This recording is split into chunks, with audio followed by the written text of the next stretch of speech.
ಎಲ್ರಿಗೂ ನಮಸ್ಕಾರ. Welcome back to Chaitra's little world. ನೀವು ಇದೇ ಮೊದಲನೇ ಬಾರಿಗೆ ನನ್ನ ಚಾನಲ್ ವಿಸಿಟ್ ಮಾಡಿದರೆ ದಯವಿಟ್ಟು ತಪ್ಪದೇ ಸಬ್ಸ್ಕ್ರೈಬ್ ಮಾಡಿ. ನಾನಿವತ್ತು ನಾಟಿ ಸ್ಟೈಲ್ ಚಿಕನ್ ಮಸಾಲಾನ ಯಾವ ರೀತಿಯಾಗಿ ಸಿಂಪಲ್ ಆಗಿ ಮಾಡ್ಕೋಬೋದು ಅಂತ ಹೇಳಿ ನಿಮ್ಮ ಜೊತೆ ರೆಸಿಪಿನ ಶೇರ್ ಮಾಡ್ತೀನಿ. ಮೊದಲಿಗೆ ಕ್ವಿಕ್ಕಾಗಿ ಒಂದು ಮಸಾಲಾನ ರೆಡಿ ಮಾಡ್ಕೊಬರೋಣ. ಅದಕ್ಕೋಸ್ಕರ ನಾನು ಒಂದು 4 ಮೀಡಿಯಮ್ ಸೈಜ್ ಈರುಳ್ಳಿನ ಈ ರೀತಿಯಾಗಿ ಕಟ್ ಮಾಡಿ ತೊಗೊಂಡಿದ್ದೀನಿ. ಹಾಗೆಯೇ 2 ಗೆಡ್ಡೆಯಷ್ಟು ಬೆಳ್ಳುಳ್ಳಿನ ಸಹ ಬಿಡಿಸಿ ನಾನು ಅದನ್ನು ತೊಗೊಂಡಿದ್ದೀನಿ.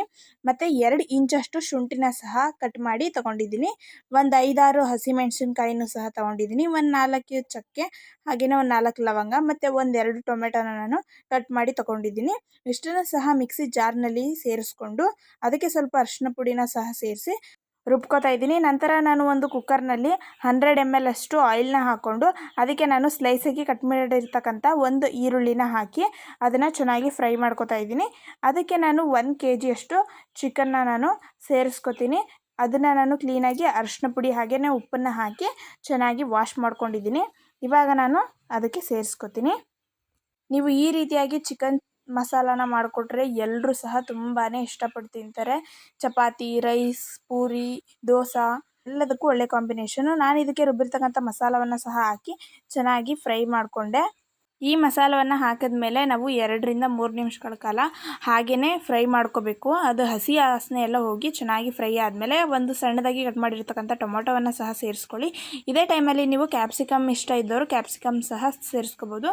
ನಂತರ ರುಚಿಗೆ ತಕ್ಕಷ್ಟು ಉಪ್ಪನ್ನು ಸಹ ಹಾಕಿ ನೀವು ಲಿಡ್ನ ಕ್ಲೋಸ್ ಮಾಡದೆ ಹಾಗೆಯೇ ಬೇಯಿಸ್ಕೊಳ್ಳಿ. ಹಾಗೆಯೇ ಬೇಯಿಸ್ಕೊಂಡ್ರೆ ತುಂಬ ಬೇಗನೂ ಆಗುತ್ತೆ, ಹಾಗೆಯೇ ಡಿಫ್ರೆಂಟ್ ಟೇಸ್ಟು ಸಹ ಸಿಗುತ್ತೆ.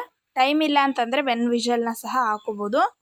ನಾವಿವತ್ತು ಫಾರ್ಮ್ ಕೋಳಿನಲ್ಲಿ ಚಿಕನ್ ಮಸಾಲಾನ ಮಾಡಿರೋದ್ರಿಂದ ಈ ರೀತಿಯಾಗಿ ಸ್ವಲ್ಪ ಎಣ್ಣೆ ಜಾಸ್ತಿ ಬಿಟ್ಕೊಂಡಿದೆ. ಅದು ಈ ರೀತಿಯಾಗಿ ಎಣ್ಣೆ ಬಿಟ್ಕೊಂಡ್ರೂ ತುಂಬಾ ಟೇಸ್ಟಿಯಾಗಿರುತ್ತೆ ಈ ರೀತಿಯಾದಂಥ ಚಿಕನ್ ಮಸಾಲ. ನಾನು ಬಿಸಿ ಬಿಸಿ ರಾಗಿ ಮುದ್ದೆನ ಮಾಡಿ ಚಿಕನ್ ಮಸಾಲಾನ ಸರ್ವ್ ಮಾಡಿದೆ. ತುಂಬ ಅಂದರೆ ತುಂಬಾ ರುಚಿಕರವಾಗಿತ್ತು. 1 ಮುದ್ದೆ ತಿನ್ನೋರಂತೂ 2 ಮುದ್ದೆ ಪಕ್ಕಾ ತಿಂತಾರೆ ನೀವು ಈ ರೀತಿಯಾದಂಥ ಸಿಂಪಲ್ ಆಗಿರ್ತಕ್ಕಂಥ ಚಿಕನ್ ಮಸಾಲವನ್ನು ಮಾಡಿದ್ರೆ. ಯಾರೆಲ್ಲ ಮಕ್ಕಳುಗಳು ಚಿಕನ್ ತಿನ್ನಲ್ಲ ಆ ರೀತಿ ಇದ್ದರೆ ಈ ರೀತಿಯಾಗಿ ಒಂದ್ಸಲ ಟ್ರೈ ಮಾಡಿಕೊಡಿ, ತುಂಬಾ ಇಷ್ಟಪಟ್ಟು ತಿಂತಾರೆ. ಈ ರೀತಿ ವಿಧಾನದಲ್ಲಿ ಮಾಡಿ ಹೇಗೆ ಬಂತು ಅಂತ ಹೇಳಿ ನನಗೆ ಕಮೆಂಟ್ ಮಾಡಿ ತಿಳಿಸೋದನ್ನು ಮರಿಬೇಡಿ. ನನಗಂತೂ ಈ ರೀತಿಯಾದಂಥ ಚಿಕನ್ ಮಸಾಲ ಡೈಲಿ ಕೊಟ್ಟರು ಬೇಡ ಅಂತ ಅನ್ನಲ್ಲ, ಯಾಕಂದರೆ ಅಷ್ಟು ಸೂಪರಾಗಿರುತ್ತೆ ಇದು ಟೇಸ್ಟು.